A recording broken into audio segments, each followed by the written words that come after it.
What's going on YouTube? Welcome back to the channel. Today, if you clicked on this video, you already know what's going to happen. It's going to be 2017 rod and reel arsenal. I do plan on adding to this arsenal, but it's going to be probably midway through the summer before I buy another rod.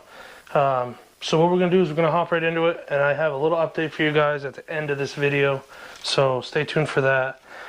First, we're going to start big and work our way down. So this is my new Dobyns 795 Fury Series Swimbait rod. 7'9", medium heavy. I've got that matched with a Lews Laser MG. You guys will see a review coming out on this soon once I get out on the water and really get to fish it some. 7.1 to 1, 50-pound Daiwa J braid. This is a 1 to 5 ounce bait weight.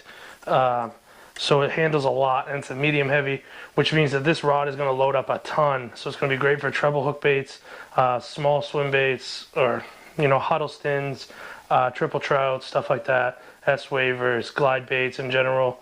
And it's got the foam handle all the way back. I absolutely love the look of this rod, the feel of this rod.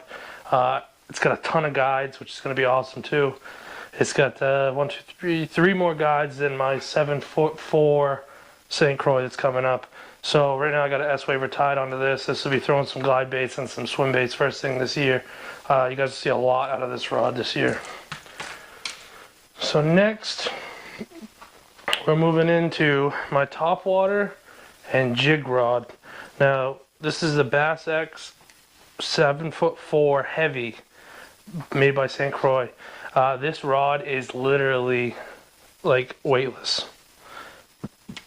And this Daiwa Exceller 100 reel that I have paired up with it, 7.3 to 1 gear ratio, 50-pound Daiwa J braid. This reel is super light too, so this is by far my lightest combo, and it's gonna act like you're not even using it.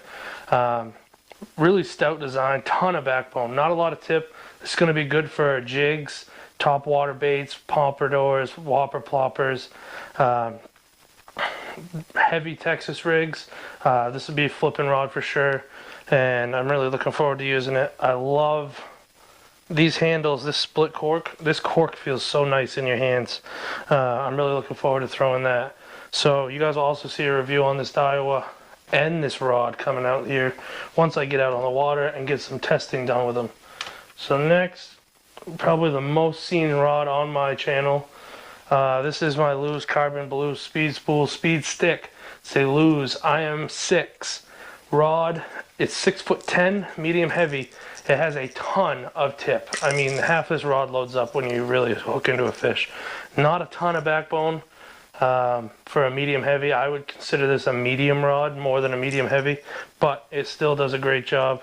Paired up 7.1 to 1 Lews Speed Spool CarbonBlue edition, now known as the American Hero. They're very similar products, a little bit of change, but they're basically the American Hero replaced the CarbonBlue, basically. So this will be square bills, crankbaits, bladed swim jigs or chatterbaits, spinnerbaits, basically reaction moving baits, especially with treble hooks. So that's where you see this. This is paired up with 15-pound P-line fluoro clear. I decided to make the switch from all braid to some more stretch line, and the copolymers seem to be the best review, so we tried some of that out. It's super cheap. If I don't like it, I didn't lose that much money.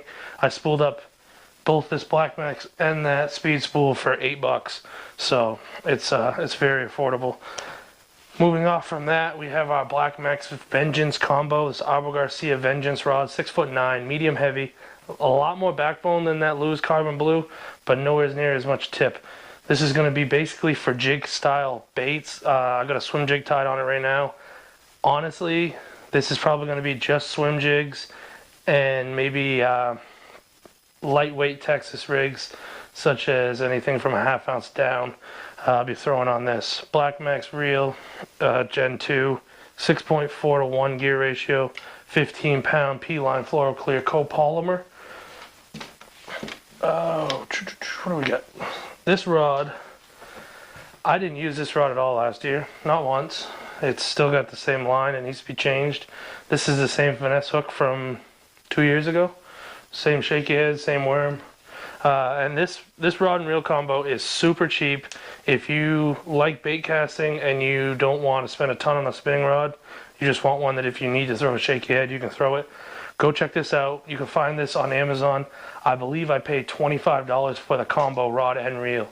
So it's by no means a high-end rod. It's super flimsy, but a two-piece rod. But it gets the job done. And literally the only thing I throw on this is wacky rig Senkos and shaky heads. That's it. And like a 1.0 square bill. I'll throw a 1.0 square bill on here. 5/4 to 1 gear ratio, 10 pound. Ooh, what's this on this? Spider wire stealth. 10 pound spider wire stealth braid.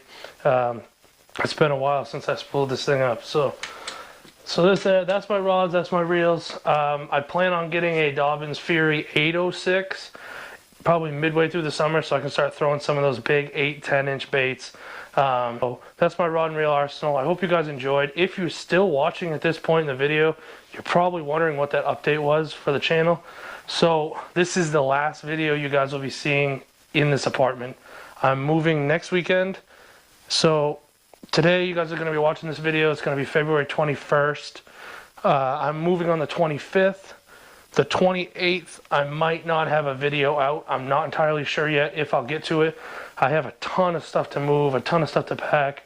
And if you guys can tell by my voice, I've been sick for the last week. I've had pneumonia along with a upper respiratory infection, and I have asthma. So I've pretty much been like dying over there on the couch. So I've been out of work for a week. I've been working on a lot of things that I want to show you guys, and I'm excited to show you. So there's that. I just want to give you guys a heads up. There might not be a video on the 28th. If there isn't a video on the 28th, I'm going to try and shoot one out on March 2nd. If there isn't one on March 2nd, it will be the following Tuesday, which will be March 7th. So just a heads up, there might not be a video after this one. There might be a 2-week window with no video. I'm hoping that's not the case. If it is the case, I apologize. I'm really sorry. I have to move. Another bonus of moving, I'm going to have a dedicated tackle room now. So it's going to be good. I'm going to have my office set up in there, and I'll have my tackle set up. And I haven't decided. If you guys have any input on what I should do with that, leave it down in the comments below. I'm not sure if I should hang my rods horizontal across behind me, or if I should do a... Everybody does a pegboard. I don't want to do a pegboard. I don't want to be like everybody else. So if I should hang out my rods, what you guys want to see, tackle storage. I am in the process of building a 8-inch glide bait right now. It's going to be a prototype. You guys will probably see it on the channel here pretty soon-ish. I'm still working out a couple kinks with it right now before we go to testing. But that will definitely be in some videos this summer as far as testing it goes. So I hope you guys enjoyed this video. If you're new to the channel, hit that subscribe button. It's completely free. It doesn't cost you anything. You guys will get to see some good videos. I plan on doing some funny challenge videos here coming up in the spring. I've got a couple guests that are coming on the channel. One of them is FLW Tour Pro, and then there's a couple more smaller YouTubers and or just specialists in the swim bait world up here. One's a painter, one's a designer. He works with Wooden Swim Bait Company. woodenswimbaits.com. So it should be pretty fun, pretty interesting. You guys are going to learn a ton. I'm going to learn a ton, and we're going to share it together. So I'll catch you guys on the next video. Don't forget to like, comment, and subscribe. Peace.